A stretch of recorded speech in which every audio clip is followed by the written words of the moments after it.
Hi mga kapwa kong OFW, ito, gumising ako ng maaga upang maglinis na naman sa aming sulod sa loob ng bahay ng amo ko. So, nasa bahay kaming bago at ito ay naglilinis ako. Maaga akong nagising at ito na una kong ginawa. Siyempre, pagising ko, nagdasal ako, pasalamat ako sa Panginoon dahil ginising niya ako at ito, at naligo ako. Pagkatapos ko maligo at ito nga, naglinis na ako muna. Everyday, guys, ay ang inuuna ko talagang lilininis ay sa loob, yung sa taas at sa kwarto ng aking mga amo. So, hindi ko na binibidyo doon dahil private room na nila unit. Baka mamaya bawal yun. So, hindi pwede. Ayaw ko. Kahit gusto man ng amo ko at ako ay nire-respeto ko, ayaw ko talaga na mag-video na doon sa taas, sa mga kwarto nila. So, video lang ako dito kung paano ko ginagawa ang aking trabaho araw-araw sa loob ng bahay. So, ayan guys, pagkatapos ko doon sa taas at dito na naman ako sa baba, naglinis sa sala. So bago, nag-vacuum muna ako ng buong sala hanggang sa taas ng hagdan.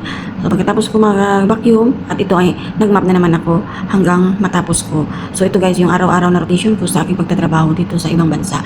At thanks God dahil so glad ako sa aking mga employer dahil ito ay so super bait din sila sa akin. So, ayan, pagkatapos ko dyan maglinis at sa kusina na naman ako pupunta at naglinis at nagluto na rin. So, ayan guys, tara samahan niyo ako sa aking paglilinis.